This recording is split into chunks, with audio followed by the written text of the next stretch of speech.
बोला कि मेरा फोटो नहीं लीजिएगा तो कैसे होगा? कोई ना कोई घपला तो है ना, कोई फर्जी वाला तो है ना, इसमें घुसपैठिए तो है ना, इसका मतलब। ये कब बना? 6 महीना पहले ये नहीं बना था। जब तो विवाद आदमी तो हरियाणा में भी है।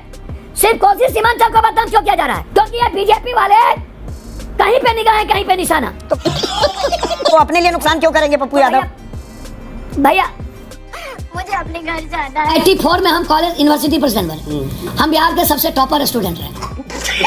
ओके, लालू यादव को भ्रष्टाचारी कहना गलत है। कन्हैया कुमार एमएलए बनेंगे, विधायक बनेंगे। नहीं। नमस्कार दोस्तों, अगर आप भी इस देश को मजबूत और महान बनाना चाहते हैं तो वीडियो को लाइक करके कमेंट में जय हिंद जरूर लिखें और चैनल को सब्सक्राइब करने में जरा सा भी कंजूसी ना करें। अब आते हैं आज के तीखे और जहरीले डिबेट पे। दोस्तों, आज के बवाल डिबेट में एंकर ने जब पूर्णिया के सांसद से सवाल किया तो पूर्णिया के सांसद पप्पू यादव सवालों का जवाब नहीं दिया, लेकिन एंकर से ही उलझ गए। फिर एंकर ने संयम तो नहीं खोया, लेकिन उसे तर्क के साथ ऐसा जवाब दिया कि उसका सारा हवाबाजी निकल गया। खैर दोस्तों, डिबेट मजेदार है। आपसे अनुरोध है कि वीडियो को अंत तक जरूर देखें। धन्यवाद। पिक्चर चालू करो बे। सुप्रीम कोर्ट में मामला पहुंच गया, सुप्रीम कोर्ट ने सुझाव भी दे दिया। आप अभी भी अड़े हुए हैं, डटे हुए हैं कि लोगों का हक मार लिया जाएगा, ये सीमांचल में सबसे ज्यादा मार पड़ेगी। इसका आधार क्या है? आधार को आधार नहीं मान रहा चुनाव आयोग। आपके आरोपों का आधार क्या है पप्पू यादव? देखिए, एक बात समझिए, हमारी माँ से कल गया, बोला चाची हम लोग को कोई कागज नहीं चाहिए, डीएम साहब ने मना किया है, कोई कागज नहीं चाहिए और हमको कोई पहचान पत्र भी नहीं चाहिए। असंभव! पिताजी का नाम, माँ का नाम आप बता दीजिए। पप्पू यादव जी के माँ आप हुए शांति प्रिया, आपका पोता और पोती के माँ और पापा का नाम हमको बता दीजिए, बस हो गया। अब आप हमको एक बात बताइए, ना आप पहचान पत्र किसी से मांग रहे हैं, ना आप किसी से कागज मांग रहे हैं। आप कह रहे हैं कागज की अब ज़रूरत ही नहीं है, बस हमको जानना है कि आपका जन्म यहीं हुआ ना, भारत में हुआ, बिहार में हुआ ना, बस। इसके अलावा जिसके पास कागज है तो कागज आप है तो दे दीजिए, फोटोकॉपी दे दीजिए। बोला कि मेरा फोटो नहीं लीजिएगा तो कैसे होगा? ये बड़ी अच्छी बात कही है। तो बोला फोटो की कोई ज़रूरत नहीं, कलेक्टर साहब ने मना किया है। अब आप हमको एक बात बताइए, किस आधार पर आप यह कह रहे हैं कि ये नेपाली है, ये बंगाली हैं, ये बांग्लादेश के हैं, ये पाकिस्तान के हैं, ये हिंदुस्तान के हैं? ना आप जन्म कागज ले रहे हैं, ना आप आधार कार्ड देख रहे हैं। आधार कार्ड है भी तो आप बस कागज ले करके चल जा रहे हैं। आप ये भी नहीं पूछ रहे हैं कि आधार कार्ड कैसे बना, आधार कार्ड की सिक्योरिटी और नॉन सिक्योरिटी क्या है, गलत है कि सही है। और आप एक माहौल खराब किए जा रहे हैं। आप नहीं, पर एक और तस्वीर भी है ना पप्पू यादव, जिस सीमांचल की आप आवाज भी हैं और वहां के लोगों के लिए आप काम करते रहते हैं, वो चारों आंकड़े दिखाइए पीसीआर।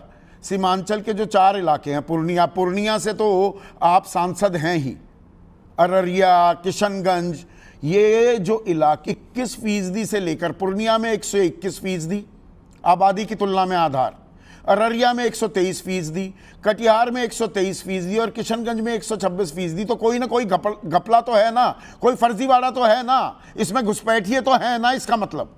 अरे बाप रे, ये तो धोती खोल रहा है। जो बात आप कह रहे हैं उसको हम स्वीकार कर रहे हैं।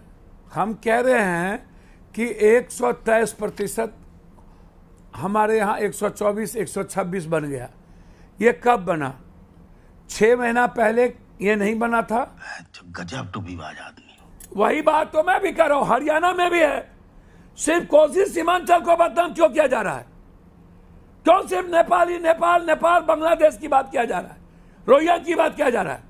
क्योंकि ये बीजेपी वाले कहीं पे निगाह है, कहीं पे निशाना। तो गरीब गुरबे आप कह रहे हैं इंडिया को वोट नहीं देते।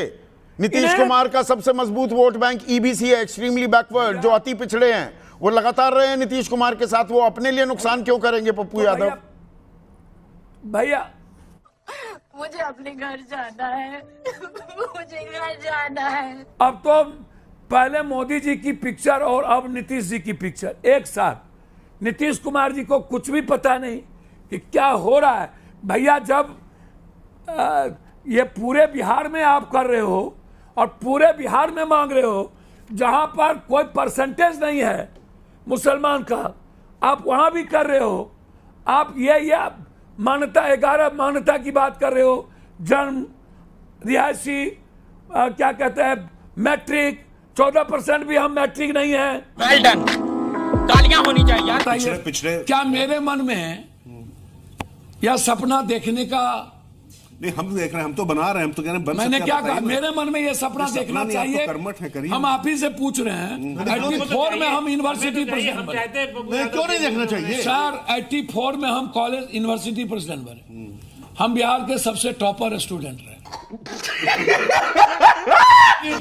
और हम लंबे समय से आज तक वापस लौटते हैं। सुनिए, लालू यादव को मुख्यमंत्री तो पप्पू यादव नहीं बनाया। हाँ बिल्कुल, 11 MLA लेकर के। अच्छा सुनिए, विपक्ष का नेता भी बनाए और नीतीश के साथ भी पप्पू यादव सवाल मेरा ये है, आपका आशीर्वाद होगा, बना दीजिएगा तो बन जाएंगे। अच्छा चलिए, जनता बनाएगी। हाँ पप्पू जी ये बताइए, आपसे पैसा थोड़ी लेना है। पप्पू जी ये बताइए, ईमानदार है, मैडम भी MP, हम भी MP। अच्छा सुनिए, तो वो भी ड्राई ऑनेस्ट, हम भी ड्राई ऑनेस्ट। तो मेरी बेटी, आप ही तो अभी कह रहे हैं आपके काबिल, सर मेरी बेटी कहाँ खेलती है? खेलो इंडिया पूछ रहे हैं। सही बात है, इंडिया खेलती है, मेरा बेटा रणजी खेलता है। सर कोई जानता है मेरी बेटी है वो? वही आपकी सर लो प्रोफाइल है हम लोग, आपकी तकलीफ ही हम लोग पॉइंट कर रहे हैं।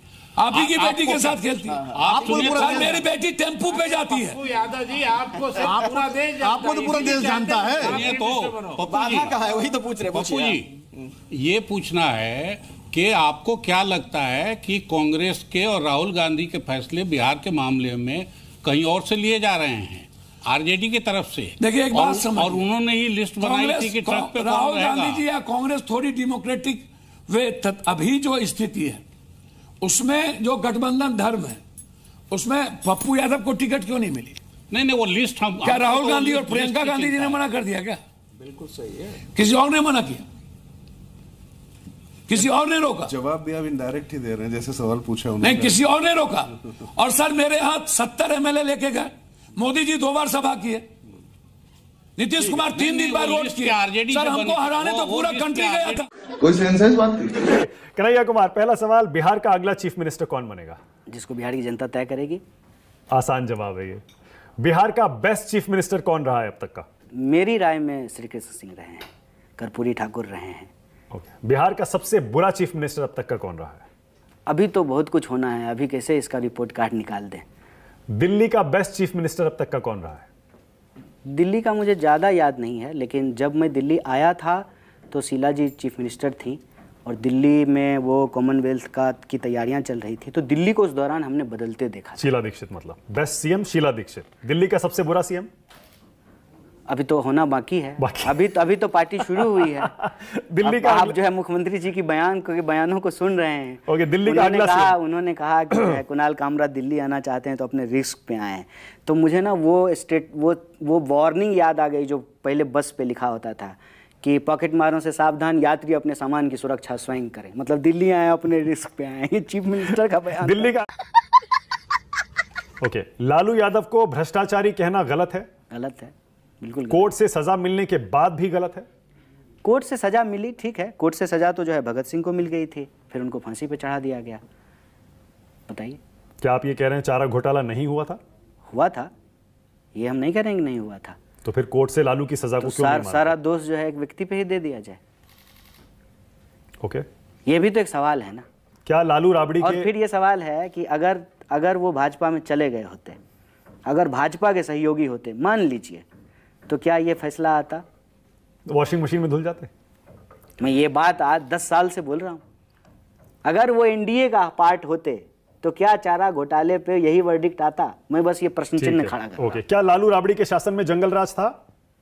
नहीं, इस तरह की बात कहना, इस तरह का विशेषण से आप अव्यवस्था पे प्रश्न कर सकते हैं। बीजेपी जेडीयू दोनों कहते हैं। आप उनके लिए रिपोर्ट कार्ड जारी कर सकते हैं, लेकिन ये तो देखिए सीधे सीधे ना ध्यान भटकाने की बात है। अच्छा, कन्हैया कुमार एमएलए बनेंगे? नहीं, विधायक बनेंगे? नहीं बनेंगे। मतलब वही बात है, हम कैसे तय कर सकते हैं हम एमएलए बनेंगे कि एमपी बनेंगे? कोशिश तो करेंगे, चुनाव तो लड़ेंगे। हम लड़ेंगे और देखिए जनता तय करेगी। आप बोलिए लड़ेंगे, जनता तय करेगी। ये क्या बनेंगे ये हम नहीं तय कर सकते। एमपी का चुनाव लड़ने के बाद एमएलए का चुनाव लड़ेंगे तो क्या डिमोशन नहीं होगा? नहीं, क्यों डिमोशन होगा? इसमें डिमोशन प्रमोशन की क्या बात है? देखिए, 3 त्रिस्तरीय चुनाव है। चुनाव में पार्टी कहीं हिस्सा लेती है, लोकल चुनाव में कहीं नहीं लेती है। एमएलए और एमपी का चुनाव पार्टी सिंबल पे होता है। पार्टी जिसको जो जिम्मेवारी देगी वो जिम्मेवारी निभाएगा। वो कैसे तय कर सकता है कि हम चुनाव लड़ेंगे, हम चुनाव नहीं लड़ेंगे? कन्हैया कुमार एमपी का चुनाव दिल्ली में क्यों हारे थे? जनता ने जो है मनोज तिवारी, कोई एक फैक्टर रहा हो? एक ही फैक्टर है। देखिए जनता जब वोट करती है ना, तो या तो सरकार को रखती है, सरकार को बदलती है। देश की जनता जो है, दिल्ली की जनता अगर खास करके बात करें, तो वो एनडीए की सरकार रखना चाहती थी, तभी तो 7 के 7 सीट वो जीते। कन्हैया कौन है ये लोग? दोस्तों, इन जैसा लोग हमेशा डिबेट में आते हैं और सवालों का जवाब तो नहीं दे पाते हैं, लेकिन उल्टा पुल्टा बहस करके निकल जाते हैं। खैर दोस्तों, डिबेट आज का कैसा लगा आप लोग कमेंट सेक्शन में अपनी राय जरूर दे सकते हैं। अगर आप चैनल पर पहली बार आए हैं, चैनल को भी सब्सक्राइब नहीं किया तो चैनल को सब्सक्राइब और वीडियो को लाइक जरूर कीजिएगा। चलिए दोस्तों, आज का ये डिबेट वहीं समाप्त करते हैं। मिलते कोई और शानदार डिबेट में, तब तक के लिए जय हिंद, जय भारत, वंदे मातरम।